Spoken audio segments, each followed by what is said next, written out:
राजस्थान के बाद छत्तीसगढ़ ने 12वीं बोर्ड के नतीजे जारी कर दिए हैं। अब कई और राज्य इसी हफ्ते रिजल्ट घोषित कर सकते हैं। मध्य प्रदेश, उत्तर प्रदेश, सीबीएसई, हरियाणा और उत्तराखंड ने अभी तक कक्षा 12वीं का परिणाम जारी नहीं किया है। खबरों की माने तो पांचों बोर्ड इसी सप्ताह कक्षा 12वीं का परिणाम जारी कर देगी। मध्य प्रदेश में 26 जुलाई से स्कूल खुल रहे हैं। इसके साथ ही प्रदेश सरकार ने 12वीं के छात्र छात्राओं के लिए कोचिंग खोलने के निर्देश भी जारी कर दिए हैं। 5 अगस्त से कोचिंग खोलने की इजाजत दी गई है।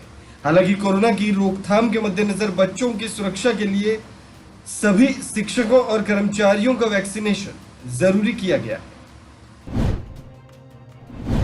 हिमाचल प्रदेश में लैंडस्लाइड से बड़ा हादसा हो गया। किन्नौर में भूस्खलन की चपेट में आने से 9 लोगों की मौत हो गई, जबकि 3 लोगों के गंभीर रूप से घायल होने की खबर सामने आई।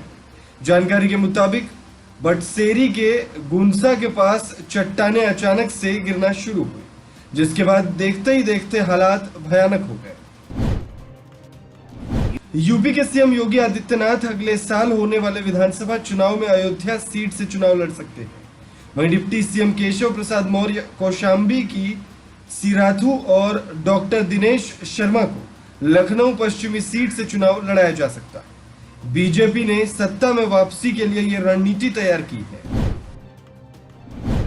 यूपी में अगले साल होने वाले विधानसभा चुनाव को लेकर बीएसपी के बाद अब समाजवादी पार्टी ने भी ब्राह्मण वोट बैंक पर नजर जमा ली है। पार्टी जल्द ही ब्राह्मण सम्मेलन करने जा रही है।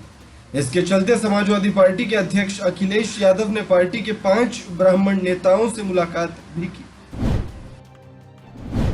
कोरोना वायरस की वजह से रेलवे के 2903 कर्मचारी ने अपनी जान गंवाई है। राज्यसभा में एक लिखित सवाल का जवाब देते हुए रेल मंत्री अश्विनी वैष्णव ने कहा कि पिछले साल आई महामारी की वजह से 2903 कर्मचारियों की मौत हुई।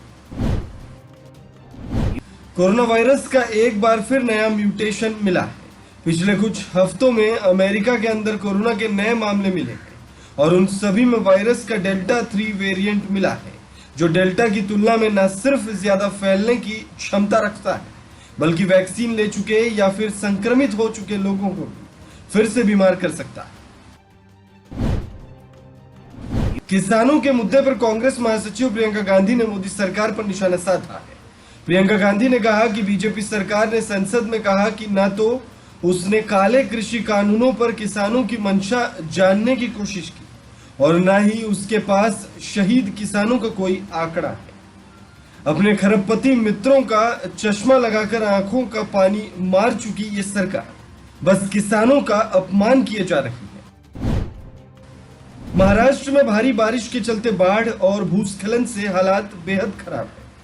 इसी को लेकर रविवार को राज्य के मुख्यमंत्री उद्धव ठाकरे ने बाढ़ की स्थिति पर रत्नागिरी में अधिकारियों के साथ बैठक की। वहीं केंद्रीय मंत्री नारायण राणे और पूर्व मुख्यमंत्री देवेंद्र फडणवीस ने भारी बारिश से प्रभावित रायगढ़ जिले के तलिये गांव का दौरा किया और राहत कार्यों का जायजा लिया। पश्चिम बंगाल की मुख्यमंत्री और तृणमूल कांग्रेस की सुप्रीमो ममता बनर्जी 26 जुलाई की शाम को दिल्ली पहुंचने वाली है। कयास लगाए जा रहे हैं कि आने वाले लोकसभा चुनाव में नरेंद्र मोदी की सरकार को रोकने के लिए ममता खाका तैयार कर सकती है। अपने दिल्ली दौरे के दौरान वो सोनिया गांधी समेत कई बड़े नेताओं से मुलाकात करेंगे।